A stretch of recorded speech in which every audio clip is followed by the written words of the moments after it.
Para notícias internacionais, o presidente sul-coreano perdeu o apoio do próprio partido. O líder do Partido do Poder Popular afirmou que a permanência do presidente representa um grande perigo para o país. O parlamento coreano pretende votar amanhã o pedido de impeachment de Yoon Suk-yeol. Para ser aprovado, a oposição vai precisar de pelo menos 8 votos do partido governista. Por enquanto, a atenção se concentra em alguns parlamentares que ainda estão indecisos. O presidente é acusado de traição e de golpe à democracia do país pela tentativa de impor a lei marcial, que durou apenas 6 horas. O crime de traição está sujeito à punição de prisão perpétua ou, em casos mais graves, a pena de morte na Coreia do Sul. E apesar do pedido e da votação de amanhã, o partido governista e de oposição em alerta para uma possível nova declaração de lei marcial. E segundo a agência de notícias sul-coreana, relatos apontam que o presidente pode tentar impor a medida novamente para evitar sair do poder. O líder do Partido do Poder Popular, que governa a Coreia do Sul, afirmou que recebeu evidências confiáveis de que o presidente havia ordenado a prisão de políticos importantes durante o tempo em que a lei marcial ficou em vigor.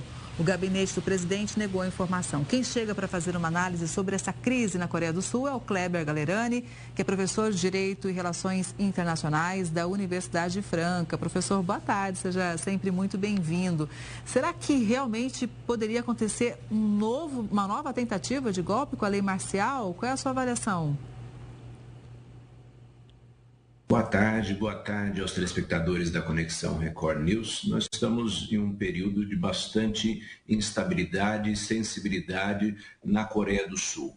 Nós observamos que a Coreia do Sul é um exemplo para o mundo ocidental de modelo democrático liberal, em particular nas 2 últimas décadas. Entretanto, desde 2008, o país tem enfrentado episódios autocratizantes. Entre 2008 e 2016, por exemplo, tivemos um presidente que intensificou uma série de medidas autocráticas, mas houve uma forte mobilização da oposição e da população que conseguiram, naquele momento, afastar o líder que era Park Geun-hye. Agora, o atual presidente, que está eleito aí há 2 anos, de uma linhagem mais... Tivemos um presidente que intensificou uma série de medidas autocráticas, mas houve uma forte mobilização da oposição e da população que conseguiram, naquele momento, afastar o líder que era Park Geun-hye. Agora, o atual presidente, que está eleito aí há 2 anos, de uma linhagem mais conservadora, quando perdeu a maioria no parlamento e tem enfrentado diversas resistências para conseguir apoio às medidas que ele tenta ali implantar, nós observamos que recorreu a esta medida autoritária, que foi a decretação da lei marcial. Ocorre que, novamente, assim como ocorreu num contexto há cerca de quase 10 anos atrás, houve uma forte mobilização da oposição, da população e também de outros países que apoiam a Coreia do Sul, indicando da não aceitação desta medida. Está marcado para aí o próximo sábado uma votação para o seu impeachment, para o seu impedimento. Como nós estamos falando de chegar aí a poucos dias desta medida, há um risco de que, de algum modo, se tente novamente a decretação de uma segunda lei marcial, uma vez que ele ainda tem o apoio de parte das Forças Armadas e o apoio de parte do seu próprio partido. Embora o líder do seu próprio partido, conforme nós vimos aqui agora há pouco, já manifestou no sentido da oposição a essas medidas que buscou ali decretar o atual presidente. Claro que a gente vai seguir acompanhando aqui na Record News, né?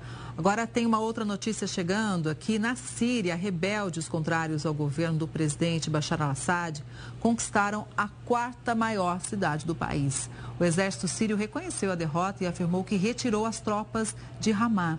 Os rebeldes usaram as redes sociais para mostrar a invasão. A cidade está a 200 quilômetros de Damasco. O avanço ampliou, claro, as áreas controladas pelos rebeldes. Ontem, o grupo terrorista Hezbollah declarou apoio ao governo de Bashar al-Assad. Desde o início da ofensiva, mais de 700 pessoas morreram, ou seja, é muito grave. E o líder dos rebeldes islamistas sírios afirmou que o objetivo da ofensiva relâmpago é derrubar o governo de Bashar al-Assad. Segundo ele, os rebeldes têm o direito de usar qualquer meio disponível para alcançar a meta.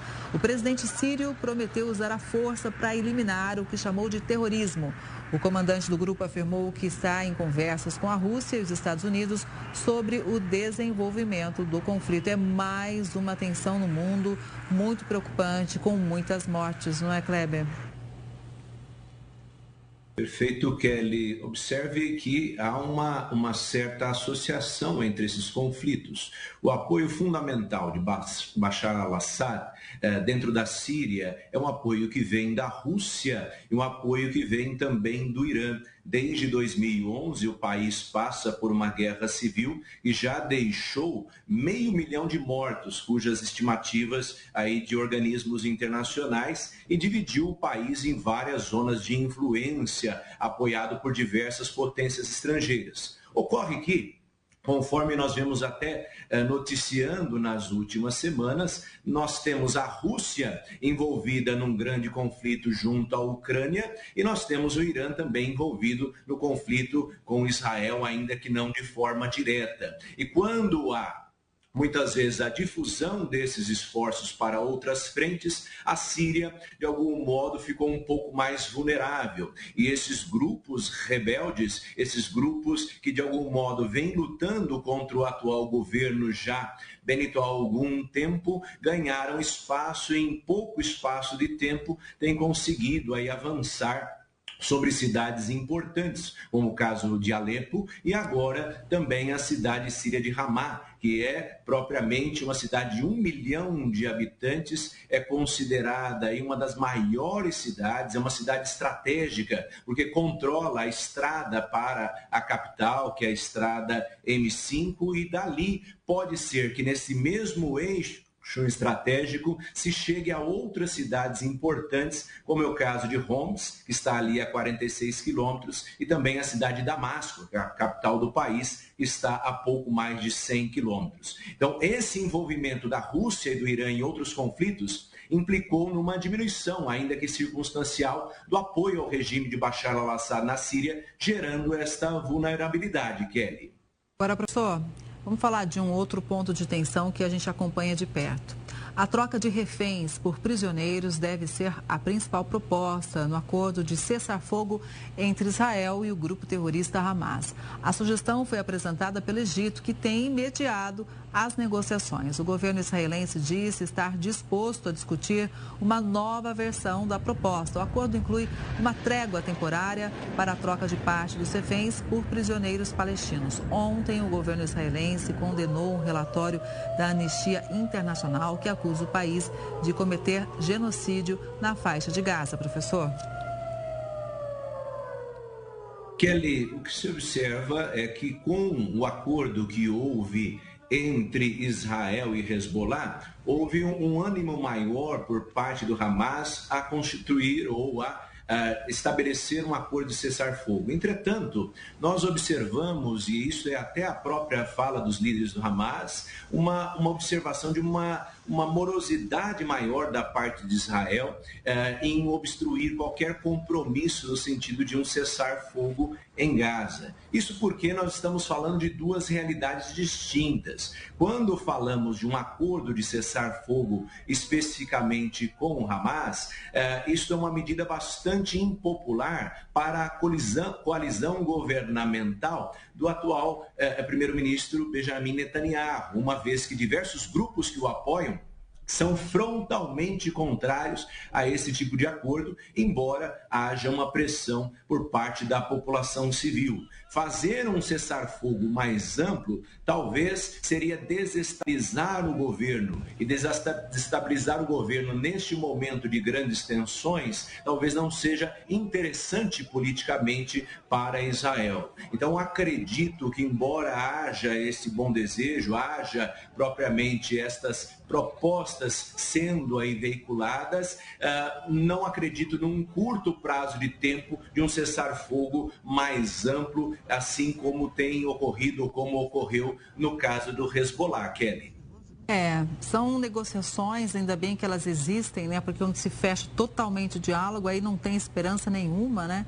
Mas o fato é que é uma situação que a gente não sabe ainda quando nem como vai terminar, mas a gente segue acompanhando de perto. Ainda mais nesse momento com transição de governo nos Estados Unidos, né? Então tudo fica ainda mais complicado, mais arenoso, vamos dizer assim, para ter um desfecho mais concreto. Mas a gente vai seguir sempre analisando. Professor, muito obrigada, viu? Mais uma vez, uma boa tarde e até a próxima. Obrigado, Kelly. Um abraço aos telespectadores, um bom final de semana. Igualmente, bom fim de semana.